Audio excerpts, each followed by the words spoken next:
Bonjour à tous, bonjour et bienvenue à la matinale du NASA. Content de vous retrouver une fois de plus pour échanger sur la parole de Dieu. Comme d'habitude, deux choses pour commencer. La première, si vous n'êtes pas abonné, abonnez-vous, comme ça vous allez recevoir à chaque fois une notification dès qu'on va mettre une nouvelle vidéo.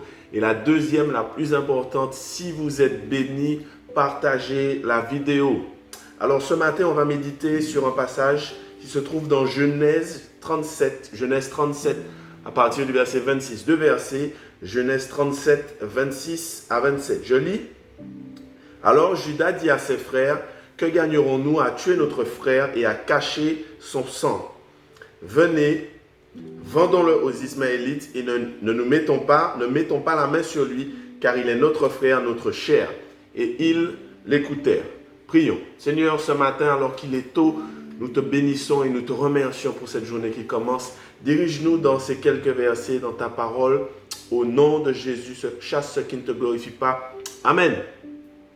Le titre de la matinale ce matin, ça peut te sauver. Ça peut te sauver. C'est quoi le rapport entre le titre et le passage qu'on vient de lire? Je vais vous expliquer. Alors, il y a 2 ou 3 semaines de ça, je suis parti en Guadeloupe. Sur la Guadeloupe, j'étais invité pour intervenir dans un séminaire, 3 jours de séminaire, vendredi soir, samedi soir et dimanche matin. Ma semaine était chargée et je savais que le week-end allait être chargé. Je me souviens, j'ai pris l'avion vers midi et quelques. Je me souviens lorsque j'ai pris l'avion, je suis rentré dans l'avion. À peine rentré dans l'avion, j'ai trouvé mon siège et je me suis mis à m'endormir. Je me suis dit, je profite quelques instants pour m'endormir. Mais alors que je m'endormais, j'entends l'hôtesse de l'air. Vous savez, ils ont toujours ces informations. S'il y a un souci dans l'avion, les sorties sont là, etc., les masques, etc.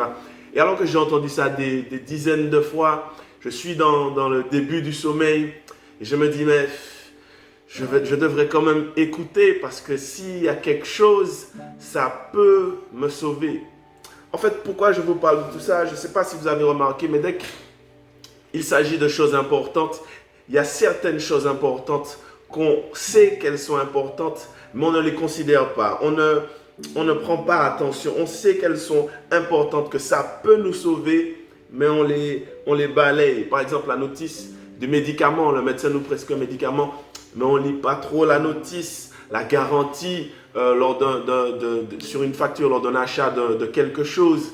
La petite partie, condition particulière lorsqu'on signe un contrat. On ne lit pas toutes ces... On sait que c'est important, mais des fois lire, les considérer, ça peut te sauver. Pour revenir au texte, il est question de Joseph. Rapidement, l'histoire de Joseph, c'est quoi? Joseph est le préféré d'une famille de 12 garçons. Et un beau jour, il va aller voir ce que ses frères faisaient. Les frères vont le voir arriver et ils se sont dit, nous qu'à tuer Missier. Et pourquoi? Parce qu'ils étaient jaloux de Joseph. Joseph était le préféré de son père. Bref, et au final, ils vont le mettre dans une citerne. Et finalement, le but c'était de le tuer. Mais finalement, Judas va leur dire, et c'est notre texte, ça ne sert à rien de le tuer. On aura du sang sur notre main, on va mentir à notre père, etc. C'est mieux de le vendre. Finalement, Judas a sauvé Joseph. Judas va le sauver. Pourquoi je vous parle de ça? Parce qu'il faut comprendre d'où vient Judas. En fait, Judas, c'est l'un des fils de Léa. Pour comprendre Judas, il faut savoir qui est Léa, qui est Jacob. Jacob, c'est son père, Léa, c'est sa mère. Mais il faut savoir qu'initialement, Jacob, il voulait épouser Rachel. Mais le père de Léa, le père de Rachel, a couillonné. Il a trompé Jacob et il lui a donné Léa, puisque Léa, c'était l'aîné. Donc Jacob, il pensait qu'il épousait Rachel, mais il épousait Léa. Et au final, on lui a donné et Léa et Rachel pour épouse. Donc le gars se retrouve avec 2 femmes. Et l'histoire va nous dire que Rachel était stérile. C'est Rachel qui l'aimait, mais Rachel était stérile. Donc, qu'est-ce que Léa va faire?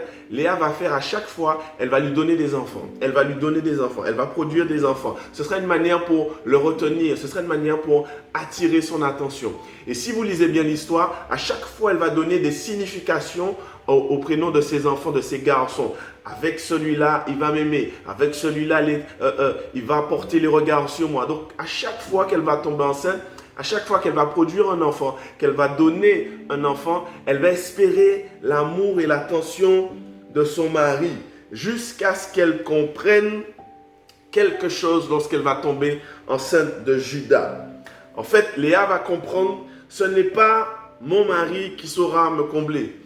Et je vais plus loin, ce n'est pas un bien matériel qui saura me combler. Ce n'est pas cette promotion-là qui saura me combler. Ce n'est pas ce travail-là qui saura me combler. Ce n'est pas cette situation-là qui saura me combler. Léa va comprendre que sa joie, sa satisfaction, son épanouissement se trouve en l'Éternel et elle va appeler l'enfant Judas. Judas en hébreu, ça veut dire rendre grâce. Judas en hébreu, ça veut dire louer l'Éternel, louange à l'Éternel. Donc en gros, ce n'est pas X qui va me donner la joie, ce n'est pas Y qui va me donner la joie, mais c'est l'Éternel des armées. Alors je loue l'Éternel, je bénis l'Éternel. Judas signifie louange à l'Éternel. Et dans notre texte, c'est Judas qui a sauvé Joseph. Qu'est-ce que je veux dire par là? La louange, ça peut te sauver. Hello, la louange, ça peut te sauver. Ça fait partie des choses importantes. On sait que c'est important, mais comme les notices de médicaments, les paroles de l'hôtesse de l'air, on ne fait pas trop attention, alors que ça peut te sauver. La louange, ça peut te sauver. C'est Judas qui a sauvé Joseph. La louange à l'Éternel qui a sauvé Joseph. Je ne sais pas dans quelle épreuve tu te trouves, dans quelle situation, mais je viens te dire ce matin, la louange, ça peut te sauver. David a dit, je m'écris, loué soit l'Éternel et je suis délivré de tous mes ennemis. Il a dit encore, tu m'entoures de chants de délivrance. La louange, c'est une puissance. Il a dit, 7 fois, je te célèbre le jour. La louange, ça peut te sauver. La louange, c'est une arme puissante, un bouclier puissant. Et je le répète, je le dis tout le temps, malheureusement, même nous les chrétiens, on va voir plus les choses qui ne vont pas bien dans nos vies que celles qui vont bien. On va passer plus de temps à nous plaindre sur des choses dans nos vies que louer l'Éternel pour les choses qu'il fait bien. La louange, ça peut te sauver. Regarde, les murailles de Jéricho, ils sont tombés comment? Ils ont chanté à l'Éternel, ils ont poussé un cri à l'Éternel, ils ont loué l'Éternel et les murailles sont tombées. La louange, ça peut te sauver. On va faire quelque chose ce matin. J'ai réalisé, alors que je préparais ça, j'ai réalisé quand David dit « 7 fois, je te loue le jour, je te célèbre le jour ». C'est dans le psaume 119, verset 64 ou 164. Bref, vous allez chercher. 7 fois, je te loue le jour. J'ai réalisé que si tu commences à partir de 6 heures du matin, pour certains, vous allez commencer tout à l'heure. À 6 heures du matin, tu fais tous les intervalles de 2 heures, tu arrives à 6 heures du soir. 6 heures, 8 heures, 10 heures, midi, 14 heures, 16 heures, 18 heures. 7 fois, je te loue. On va faire cet exercice ce matin. Prends une feuille.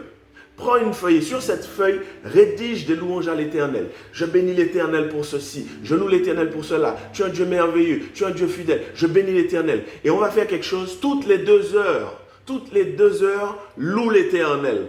Toutes les 2 heures, choisis 2-3 passages de ce que tu viens d'écrire et loue l'Éternel. Alors, tu travailles peut-être, mettez en les portables là et prends un temps, toutes les 2 heures, loue l'Éternel. La louange, ça peut te sauver. Commence la journée comme ça. Je ne sais pas qu'est-ce qui t'attend, je ne sais pas qu'est-ce qui est là depuis un bon moment, mais 7 fois, loue l'Éternel. La louange, ça peut te sauver. Voilà l'exercice pour ce matin. S'il y a peut-être une attaque sur ta santé, une attaque sur ceci, une attaque sur... La louange, ça peut te sauver. Attaque maritale, attaque financière, attaque de pneus crevés, de voitures qui tombent. La louange, ça peut te sauver. Commence la journée avec la louange. On va prier. Père éternel, nous te bénissons.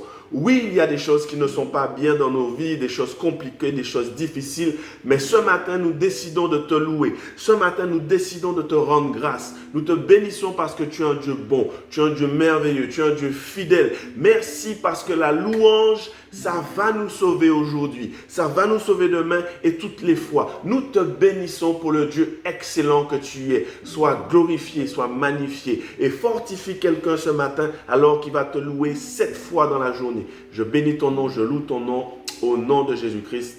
Amen. La louange, ça peut te sauver. Juste après, il y a une prière de repentance. Si tu n'es pas un enfant de Dieu, fais-la sincèrement.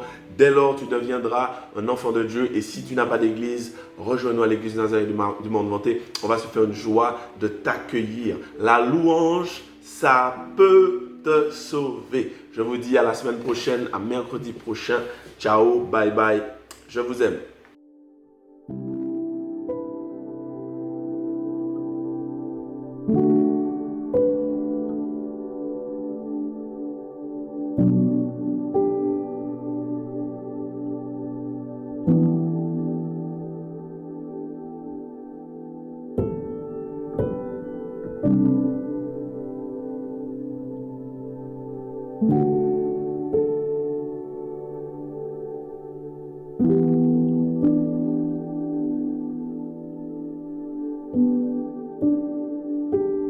Thank you.